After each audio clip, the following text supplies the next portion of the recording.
toll from flooding. Most time our politicians just bring in policies too, for sure. Incidentally, we have several more stories. The legislature was carefully crafted to 22.2% inflation rates as of April this year. What does that say about where we are as a country? I think Nigeria has resorted to being resilient. Before you call a police station, before they even leave, they'll take permission from. I don't think there's really anything on ground to improve. We struggled as to strike. The Minister of Education volunteered and said, give me 2 weeks. It was a lie. The president never gave me any deadline.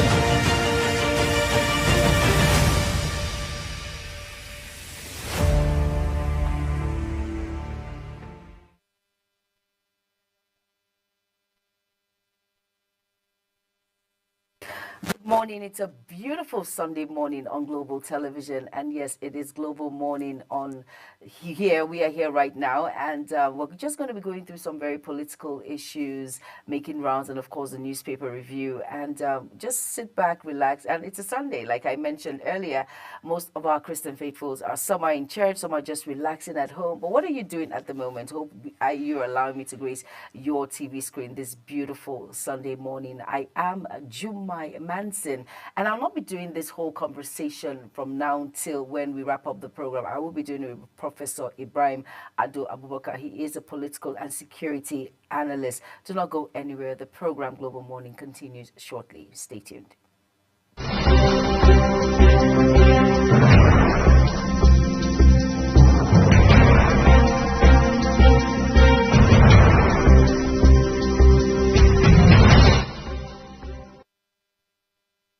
Welcome back, and if you're just tuning in, this is Global Morning Weekend, and this is the Sunday edition.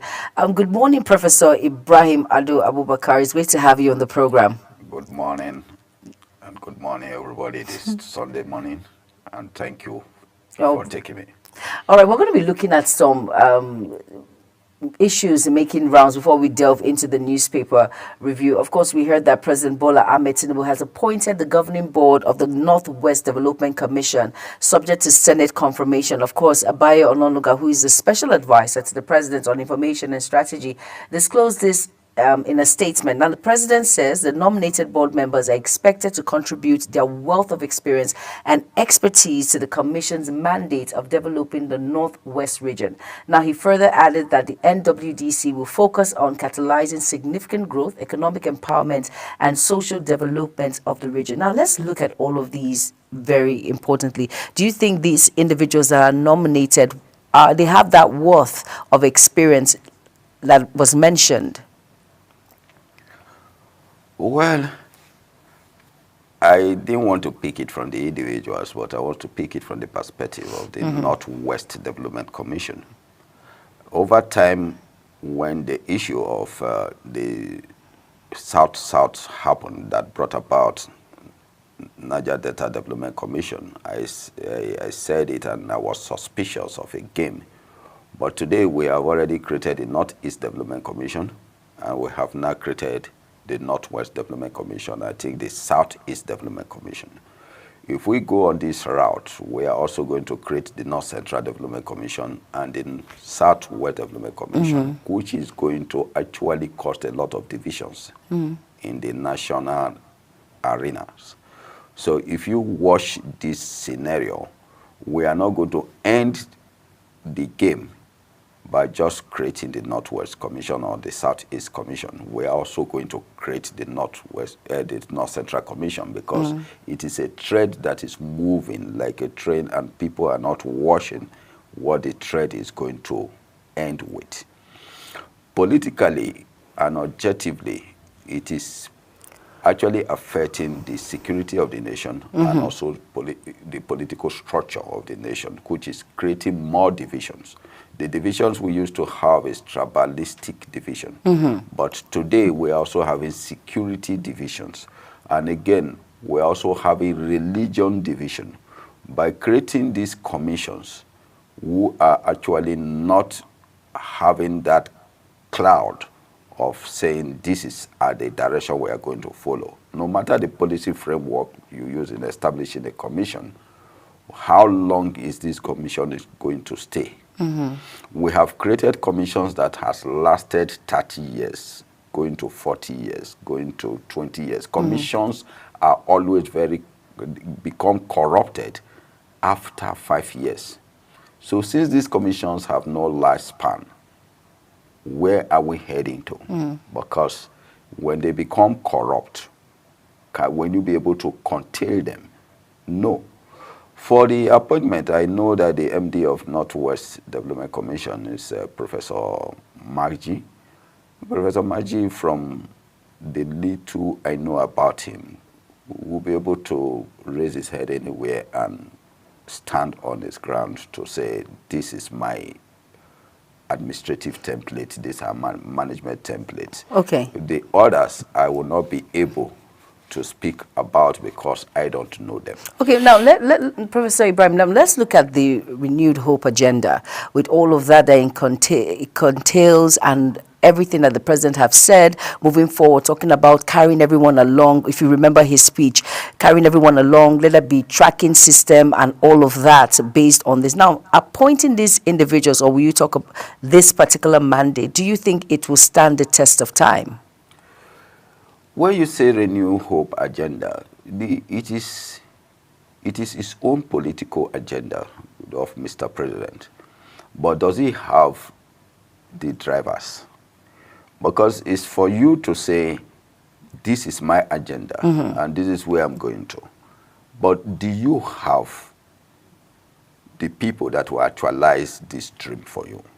If you don't have good drivers, then there is a problem. Even in your home, as a man, if your wife, who is your partner, is not supportive of your dreams, you actually will not actualize these dreams. And even if you are going to actualize them, it's going to take longer time than expected. So we are not talking of national issues, who you are bringing in people you don't really have the same dream pattern with.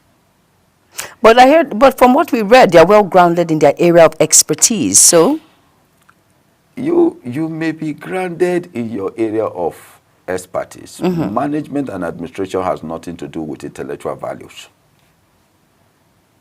Management and administration has their own value chain. And if you don't know how to follow these value chain systems, then you at one point you lose track. And if you are losing track, then it will be very difficult for you to get back on track because you have lost it. It's just like somebody who is traveling from here to Lagos and is now routing through Port Harcourt and coming back to Lagos. That's off track. That is off track. So that is exactly what is happening. A lot of them are not oriented. You have to be well oriented, well organized, and well grounded. So it's not just because I am that and people knows that I was a first-class student has not make you a very good administrator and a very good manager. Okay, we're going to still talk more about that later in the course of the program. But let us look at the federal government declaring Tuesday, October 1st, 2022, a public holiday to commemorate the nation's 64th Independence Day celebration. Now, the Minister of Interior, Olubunmi Tunji-Ojo, made the declaration on behalf of the federal government in a statement he issued by the Permanent Secretary in the ministry. Now, Dr. Magdalene Ajani Tunji-Ojo congratulated Nigerians at home and abroad on this occasion and praised the patient and hardworking Nigerian men and women, stating that their sacrifices will not be in vain. Now, he reiterated the need for Nigerians to reflect on the labor of the heroes past and be inspired for tasks ahead. Now, looking at this particular statement, now, do you think Tuesday, October 1st, is worth celebrating? Many Nigerians will tell you, with all the economic hardship, what am I celebrating for? I spoke to a parent who, in school, they told their kids that it's like a color day to celebrate Nigeria's 64th birthday. They should wear different colors of clothes. And she's like, what are we celebrating for? Do you think October 1st, 64 years of age, is it worth celebrating with all of these back and forth when you talk about inflation, removal of fuel subsidy, high rates of electricity tariff, all of that? Is it worth celebrating, really? Well, the truth is that when I believe in one thing. I believe in what is the fact that Nigerians comes with. Do we really have independence? The answer is no. We were given a nation, and the paper we signed, the document we signed to make us an independent nation is actually written nation. And when they say they granted you a nation, means that you can rule, but we take control of your resources, we take control of you, and we dictate the tune for you. Until I was thinking by now, the Ministry of Justice will have been able to go back, look at their archives, look at the documents signed, if we are truly independent, and tell the nation that the documents signed by our heroes or our fathers were documents that was given us, that give us nation, which is authority to rule ourselves, but not to take control of ourselves. I'm trying to understand what you just mentioned, really. I'm sure many individuals will be wondering, what is Professor Ibrahim Ado Abubakar talking about? Yeah, the document we signed in October 1st, 1960 did not stipulate us as an independent nation. Okay. It stipulates that we were granted a nation where we can rule ourselves, not the colonial masters ruling us. But then that document is supposed to have an addendum that states that from today we are independent nation. We don't have any recourse to them. But as it is by that document, we still have a recourse to them. But if we come back to the layman class, we can classify ourselves as an independent nation. But what does that have to do with celebrating October 1st, which we're 64 years old? And I mentioned we shouldn't celebrate as an independent nation. Okay. We should celebrate as a nation which was granted to us. And in that, I would say, okay, we have every right to celebrate as a nation.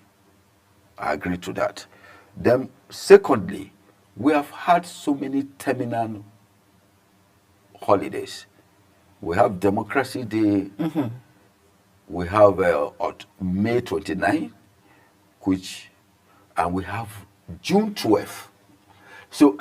And today we have the Nation Day. Let me call it the Nation Day. I don't want to call it. It's your own opinion. You're the only one mentioning it like that. Because if you have gone through the document, you will say the same thing.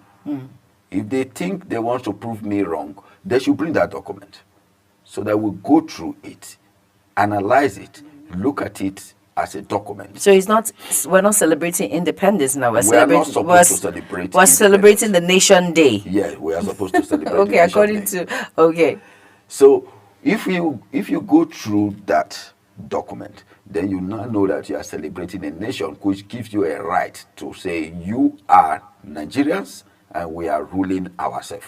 But we are still under the colonial, under the imperialist. Okay.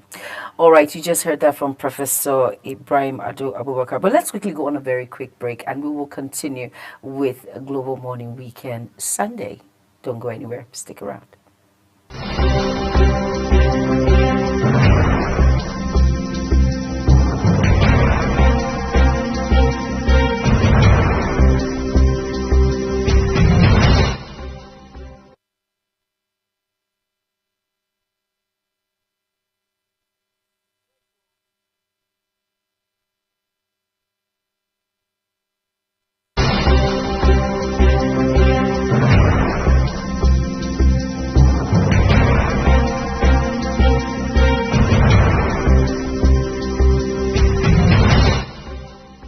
Morning is your ultimate destination for engaging political and economic matters. I am Uyi Agmofrebe.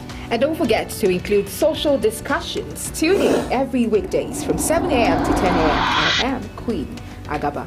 For insightful breakfast ideas, business summaries, sports highlights, international and local news perspective, I am Anthony Momodu. Don't miss the in-depth analysis of current and political issues by the Global Morning team and experts. I am Jumai Manson. Catch Global Morning here on Global Television. Getting on the action. I am Edikan Michael.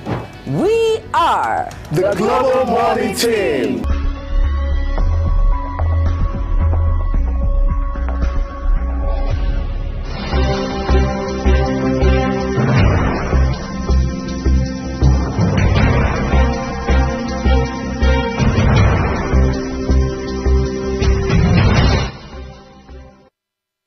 Welcome back, and if you're just tuning in, this is Global Morning Weekend. Of course, this is the Sunday edition, and I'm not doing it alone. I have the in-house analyst with me, Professor Ibrahim Ado Abubakar, who is going to be we're on the program together today, and we've been talking a lot about. He says Democracy Day should be termed as National Day, but we're yet to clarify that, right, Professor Ibrahim Ado Abubakar? He says go through the books if you think I am not bringing out my facts.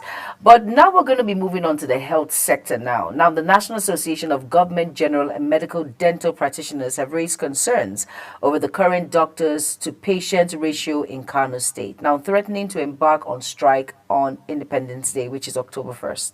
Now, the secretary of the association in Kano, Dr. Anas Idris Hassan, made this known while addressing newsmen on the outcome of the meeting.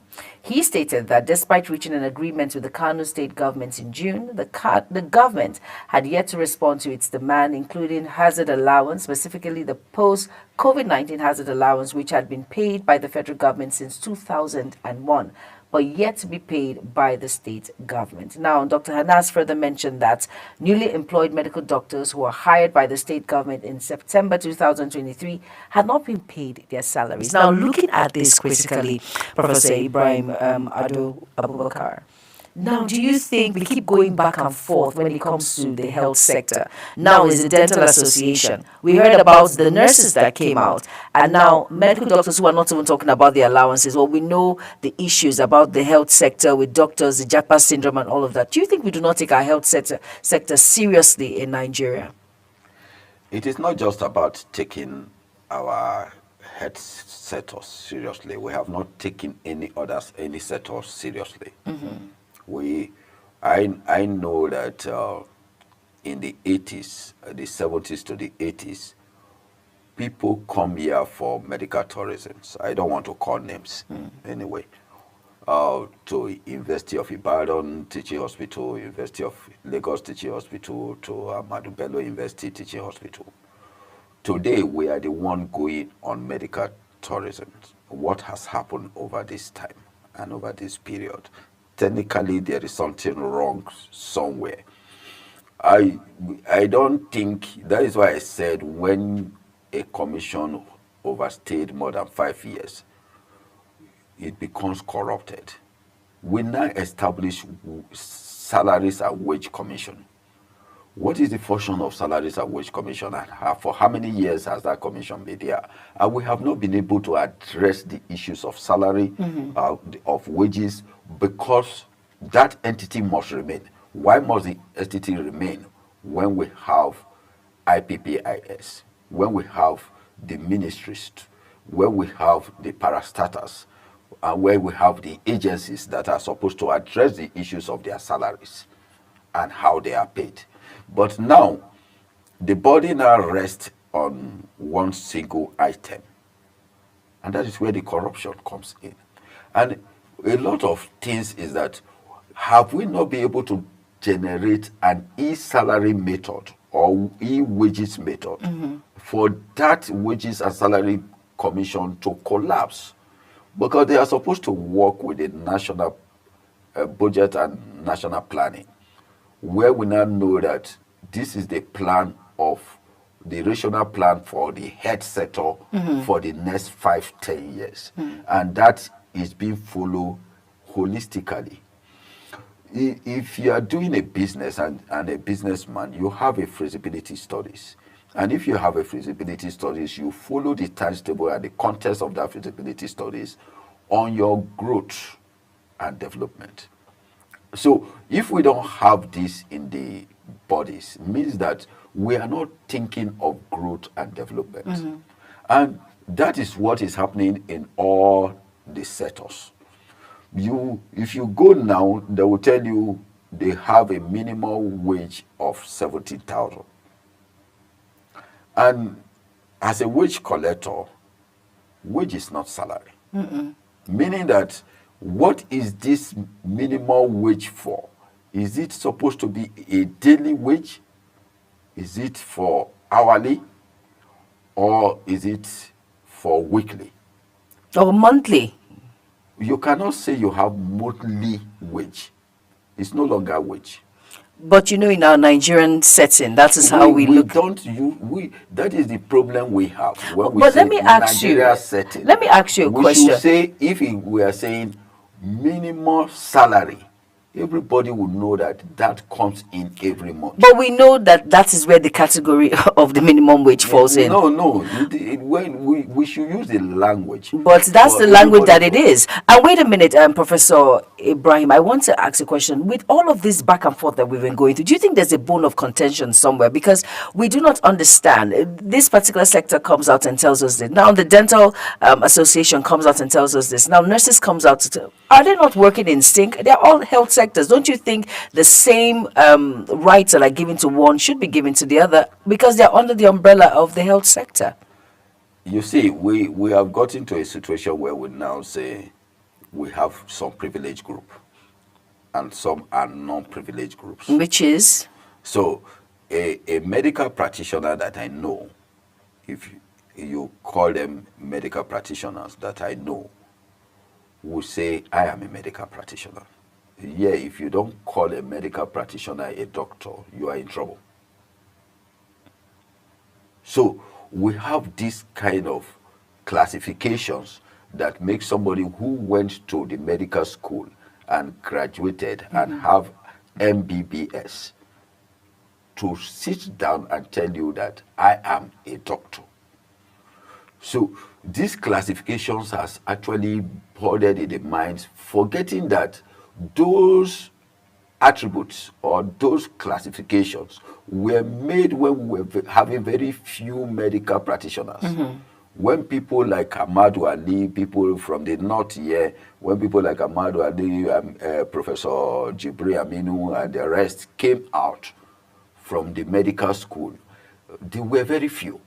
So when you classify them as medical doctors, okay, now what have you added to the medical web or the medical institutions in Nigeria? We have failed in research. We have failed in practice. We have failed in equipment. We don't even have medical engineers. It is not even a course of studies in most of the institutions.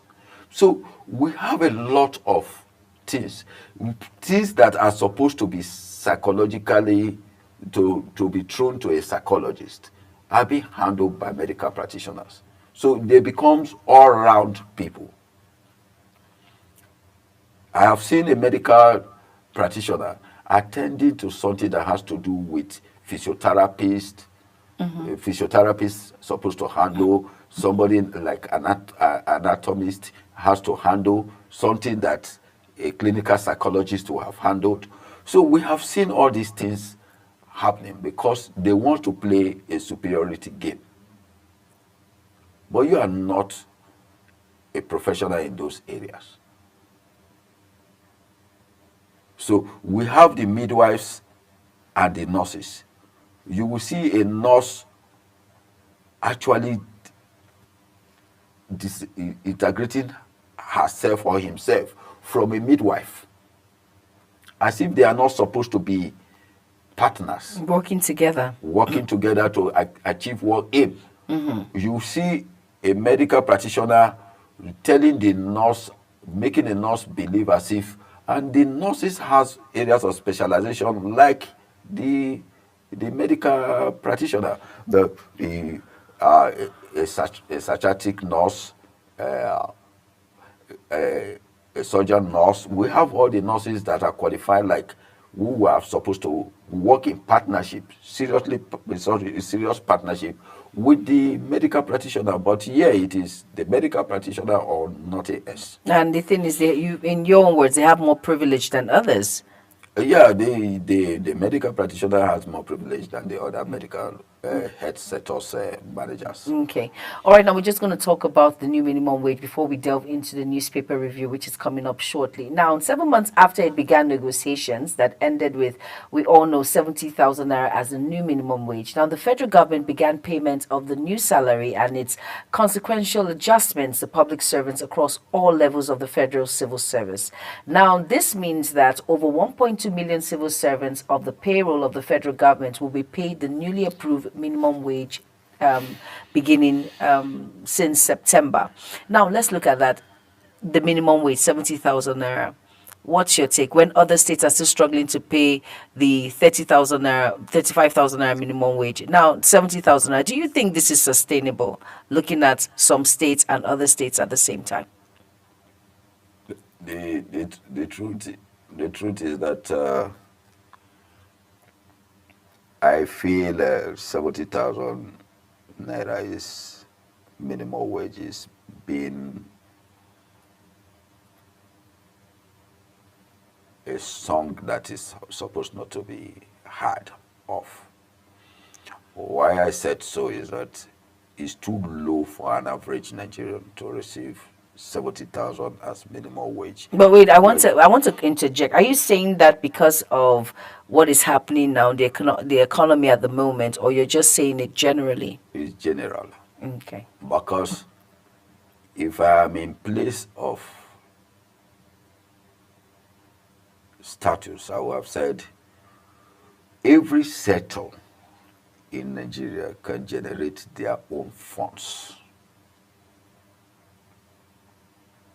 No one is excluded, can generate their own revenue enough to pay everybody a good salary. But you know that some are struggling, some cannot afford to be on that same. There is no place, no state, no local government. But some are doing better than some. There is not doing better or not doing better. Oh, but we know the ranks when it comes to Lagos, when it comes to Port Harcourt. No, some states are doing better than some. That is where I disagree with people.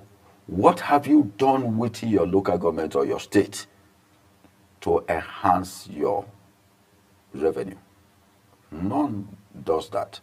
They come there, sit down, no agenda, collect subventions from the central and go back and spend it the way they want to spend.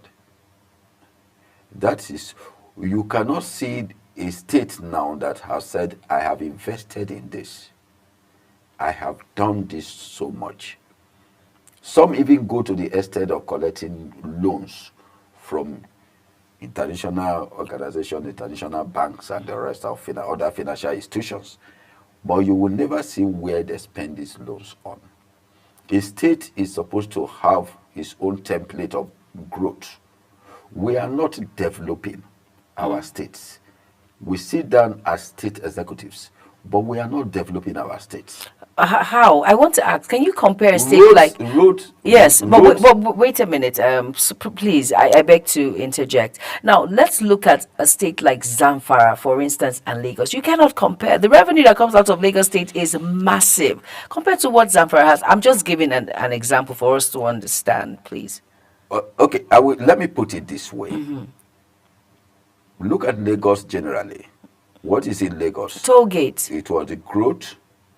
The growth in Lagos was enhanced by what? Because it was a federal. The federal seat was there before Abuja.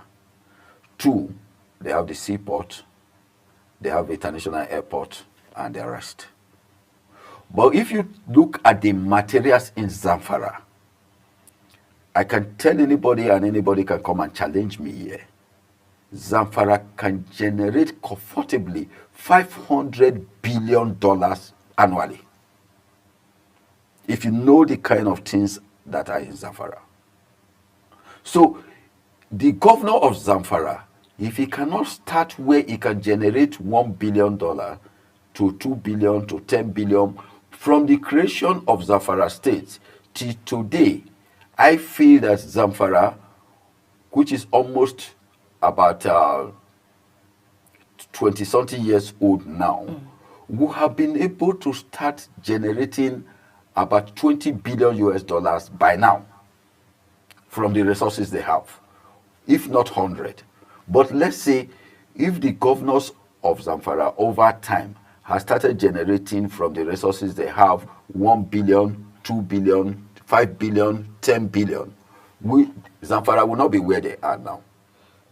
So when people come to speak to me and tell me Zamfara State, comparing it with Lagos, somebody can develop Zamfara State in the next 10 years, 15 years, and it will be more greater, more better than Lagos State. Well, it takes a man who is determined and has the mindset, please, inspired to put in Some place. of these governors are just, some of these executives, let me use that word, are just foreign intruders who comes to become executives in their states. Okay. Because they are from that state. They don't even know the states.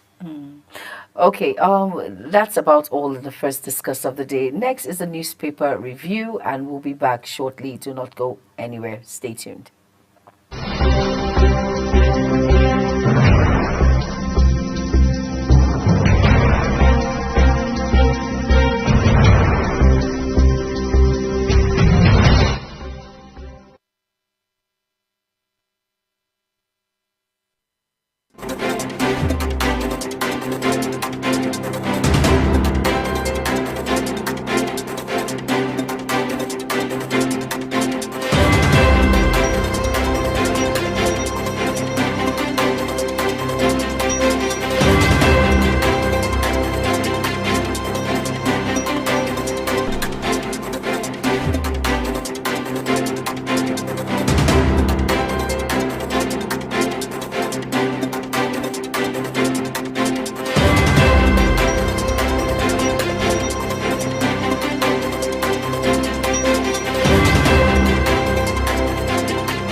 Welcome back, and if you're just tuning in, it's Global Morning Weekend, and yes, it's the Sunday edition, and I'm not doing it alone. I have an in-house analyst. He is a political and security analyst, and no other person than Professor Ibrahim Ado Abubakar.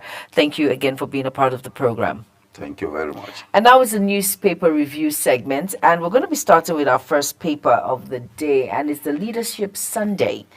And on the below the nameplate of the Leadership Sunday, it says FG states ally fears of more dams collapse in the north. And it says Kennywood stars dominating Instagram. And here the Star story there says Council polls states rush to beat October deadline.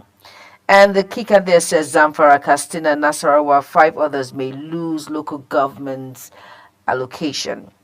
Opposition parties accuse governors of endorsing anointed candidates. No plan to stop peaceful protest, and that's from the police. Was set for October 1st nationwide rally, and that's Shore. And besides that, it says EFCC to arraign ex-governor Isiaku on Monday, and that you can find on page 6 of the Leadership Sunday. And below that, it says Northwest Delve Commission set for takeoff as Tinubu names board. And you can find that on page 11. Obi blames insecurity in Africa on poverty and corruption. Now let's look at the Leadership Sunday. Let's talk about states rush to beat October deadline. And the kicker there says Zamfara, Katsina, Nasarawa, 5 others may lose LG's allocation. Now, what's your take on the states rushing to beat October deadline? If they are rushing to beat October deadline, a state is having their own executives, which is different from the central. And that is what I normally say when I said the central control the states, because all the states executives believe in what is coming from the central. So when you are not working or you are redundant, then as an adult you go back to your parents to ask for peanuts. So whatever your parents give to you is what you take home. That is exactly what is happening to the states. So they rush to the center because they don't have anything to offer to the people. And if the center is not there, but I can also understand very well that during the period of Mr. President, they never received any allocation in Lagos for quite a long time. And he was able to survive it. He was able to build a template that accommodates the states, for the state not to realize that even revenues were not coming from the central. That is what is supposed to happen in every state. Because there is no poor state in Nigeria as far as I'm concerned. But poverty is a mental mindset. And the people we choose as our executives have that mindset of poverty. So this is what the federal gave to us. Are you there to preside over the central or look up to the central? Or you are supposed to re-engineer your finances and build a template, your economic template, and move on? Why did you have to have your ministries in the state if you are relying on the central? Why must you have commissioners if you are relying on the central? So what must you do? So to me, it is a wake-up call for them to not say, to hell with the central, this is my state, and this is my template, and this is what I am going to do. Because the state has their national state assembly. Yes, it do. Just as the National Assembly for the federal. So if the state assembly is there, you have your state laws. So you are supposed to do your economic team that will bring out what the state has in place. Sometimes I find it very disheartening when the central is Abuja and everybody wants to remain in Abuja because they feel that there is something they can benefit from Abuja or get from Abuja. So everybody is running from their state to Abuja. True. But if you go to a place like American, it is more expensive to stay in Washington, in California, in Houston, in some other New York. cities. In New York, yes. It's better than Washington, because Washington is just an administrative ground. But it is not the same thing. If you go to Germany, you also see people who prefer to stay in places like Düsseldorf, Frankfurt, and the rest, and will not want to stay in the capital. So we just need to look at what are these state executives doing. I really don't call them governors any longer. Okay, state executives. Yeah. All right, you mentioned poverty. Now, on the Leadership Sunday, before we move to the next paper, it says Obi blames insecurity in Africa on poverty and corruption. Now, do you beg to differ, or he's in line? When you say insecurity, a lot of people, because of the challenges we have, just use the word insecurity. Or insecurity, there is insecurity of apathy. Insecurity has its own. Security has its own wider dimension to it as a whole.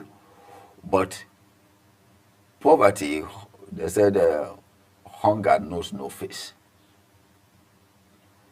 Yes, poverty can actually bring insecurity, but the fact of Africa is actually not about poverty. The insecurity in Africa is not all about poverty. It's all about intrusional bodies that we have not been able to contain. The moment we recognize what is our intrusional bodies and how do we eradicate them, and we eradicate them, you'll find out that Africa is not poor. So it's not something I will accept with be that the problem of Africa is the insecurity of poverty and corruption. Is is poverty. When we are talking of corruption, I don't think there was a time in Italy when you are traveling and you want to land in Milan, you find out that in the aircraft they will announce that you should take very good care of your personal belongings. It's no longer, those announcements are no longer there. So we cannot say when we are talking of corruption was embedded in Africans. It was not an African making. Okay. All right. We're just going to quickly move to Sunday Independent. And we're just going to pick some star stories there, move on to the next paper because of our time. And here, the star story on the Sunday Independent says, Constitution Review, Northern Senators reject regionalism. And the writers there said, I will speed up socioeconomic development, and that's Southern Senators. And it says, what we need are institutions to guarantee justice, equity, and that's Ali Ndume in his words there. And it says, regionalization, not matter of Constitution Review, Bamidele Okpeyemi. What's your take on this Constitution Review?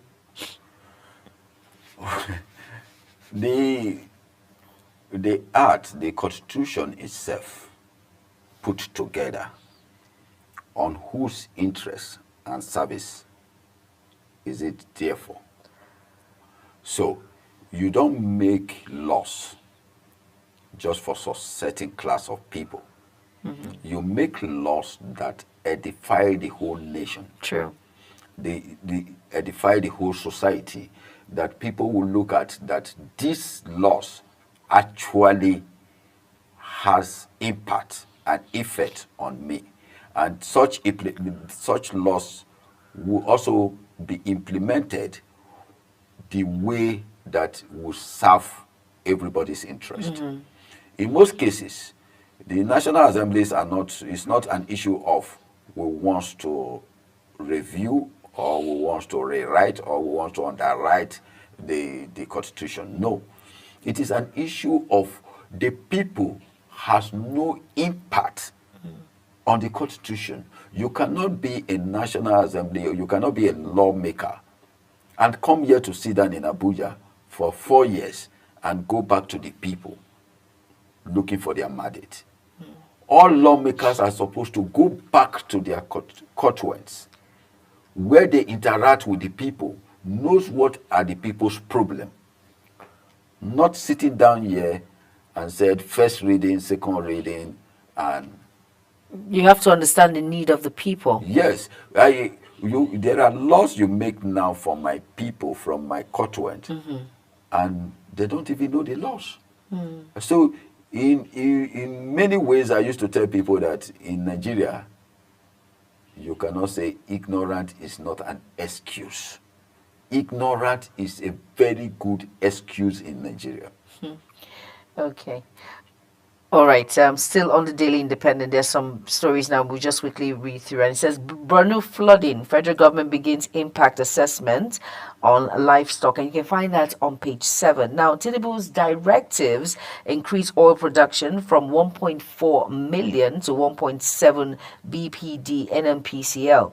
And it says 6 kidnapped farmers rescued by security operatives in Katsina. You can find that on page 8. Now, below all of that, it says 2 dams in Plateau, Enugu on verge of completion, and that's from the minister. And Nnamdi Kanu, stakeholders tackle federal government judiciary over continued trial. And you can find that on page 3. So I'll just pick one story here. It says 2 dams in Plateau, Enugu on verge of completion. Now, would you say it's this particular hurrying up to check out all the dams, is it a wake-up call because of what happened in Borno State, looking at what happened in the Alo Dam that has claimed so many lives, millions of properties, and left a lot of individuals stranded?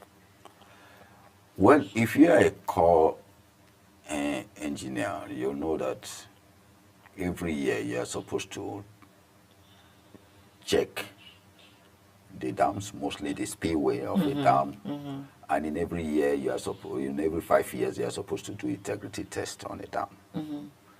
This has not been taking place in all the dams. So this is a wake-up call now. Yes, it's a wake-up call, and if you look at it very well, you find out that the dams generally were just built. If you let me use Abuja for example, Jabi was constructed in the early 80s. Lower Madam was also constructed in the early 80s. Both dams were constructed by Spibat. Okay. And since that time to today, I can tell you no integrity test has been done on these dams. Both Jabi and Lower Madam. Jabi even is not even going to its maximum production any longer because the spillway is also affected. The water treatment plant is also affected. Jabi. Lower Madam has 1 or 2 touches, which is okay. So if you look at it, you find out that if tomorrow one of these Jabi Dam collapse, are we going to say it's not neglect? Because unless the Federal Capital Territory Administration is going to tell me today that because of one reason or the other, they are going there to do integrity tests. What I'm very sure for up to 40 years now, integrity test has not been carried out on Jabi Dam. You know, a colleague of mine, we were here, and I mentioned, and I said, I think the Alo Dam wouldn't have gotten to this particular level in Borno State. A lot of lives and property wouldn't have been lost if individuals who are in that particular sector would have done the precautionary measures before now, won't have gotten to this particular issue. Yes, because one is because I had somebody who said there have been a vote for such, and is shocked that such the dam has to fail. But there was indication that there was like a crack on the dam before now, showing that there's going to be a break somewhere. But nobody thought it wise to look at it and take precautionary measures, and that's why people of Borno are suffering at this point. It's very emotional to me because I actually finished from Unimate, so it's very, very, very an emotional thing to see all the places that I know, Lagos Street, Damboa Road. You know, it's very emotional. Jumai, I will tell you something. Even on our roads, you find out that there is a little portion to be patched, which will not cost more than maybe $1 million or 500,000. They allow it remains till when the cost will become 1 billion, because which is detriment. Yes, so it's detriment. These are the services that are not being provided to the people. When you see a crack, maybe that crack will be very easy. And I said it here once that Asa Dam in Kwara, Jaba Dam, Kaji Dam, these dams actually have one effect or the other. Even to Tiga Dam in Kano. Why is it that we allow things to get to that point before we now come in to rectify it? Exactly. We must not get to that point. But it gets to that point. Why? Because somebody in there wants it to be like a project. And want to make money out of people's life. So why did you want blood money? Unfortunate incident there. All right, let's move on to the next paper, which is the Sunday Punch, and I'm just going to run this quickly now. And it says Buhari's aide tackles CBN over printing of 35 trillion naira. Elderly Nigerians take on grueling work amid children's neglect, and you can find that on page 20 and 21. October 1st protests will hold at Eagle Square, organizers tell police. And unfortunately, we are going to, let's quickly talk about elderly Nigerians take on grueling work amid children's neglect. It's really, Professor Ibrahim, would you say that the children have actually neglected their parents, or it's just the economy in which we find ourselves, because low income, they cannot even provide for themselves to sustain themselves on water. So for parents to go into this at an elderly age, it's so sad. Is it the Nigerian that we found ourselves now? No, this issue is something I I want to speak of Vatley. The issue before our parents is, I want my son or my daughter to be better than me. That is the mentality every child grow up with. But isn't that a good, if I want to call it a prayer? Let me just finish. My grandfather, my father, to myself, we grew up with that mentality. But the changes now came in, where parents feel that they have to provide for the children. So you will see somebody who is already 70 years, 80 years, 90 years in Nigeria today, who still wants to collect a position where he knows that his son or daughter is qualified, and will never say, please, my son is qualified for this position. He has a master's, he has a doctorate, he has this, he has managerial skill and the rest. Instead, the father will take it and tell the son, I will want to talk of one former legislator. I don't want to call a name. Please don't. Whose son went to meet and said, Daddy, I want to contest for that your position. Let me take over. And you know the response of the father? The father said, then if you want to contest for my position, then go and marry my wives. Take over the children. And the son was like, we are not fighting. You have stayed in this place for years. And I said, it is a good one if you hand over to me your son. Why should he hand over to his son? What happened to other individuals? Is it a family thing? Whether it is family or no family. No position is for family. It's the son qualified. Exactly. And just like... No, I'm just using it as a yardstick for the discussion I understand, we are talking of. So if you now come in, you have a son. I've built myself into, look, this is the extent I can do. And after this, I am not ready to do any longer. My children should continue from that point.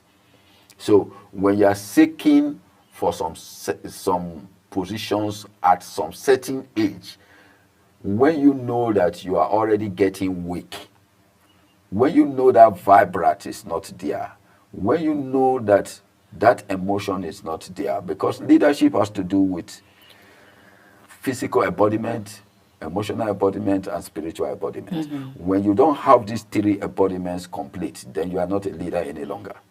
So you are supposed to relax and let those who you have. And over time, I feel, when I look at some of the politicians, I said, you are supposed to have a generational change. So we are the ones that drive that wind that we are now facing. Okay. Because we are supposed to hand over to our children.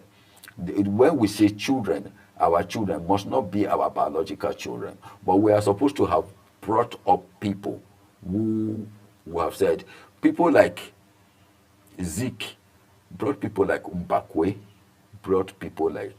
Exactly. Yeah.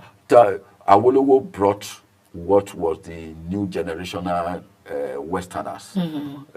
Zeke played his role as Ahmadu Bello rally around some people who have not been anybody today and make them leaders. You understand? So if we have those generational people, Aminu Kano was a factor. So those great people were not looking at their children. They were not. So when you ask now, how many children was somebody like Ahmadu Bello having? You find out that how many children was Aminu Kano having? How many children was Ahmadu Yusuf Bako was having? How many children has people like Nnadi Azikiwe having? How many children was Awolowo having? How many children were people like Herbert Macaulay having? So you find out that they breed people. They brought people from their community, from their region, and make them people circle around them, and they were all brothers. Very true. All right. Thank you for that insight. And now is the Sunday Tribune. Nigeria loses half of its agri-produce after harvest. It was Obasanjo that sacked me as governor, not Adetibu Akala Ladoja reveals.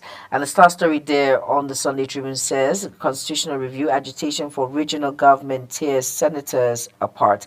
And we've spoken about that really, so let's just move next to the Sunday Vanguard, and it says above the nameplate, it says inside story of the Jonathan Sanisu feared face off.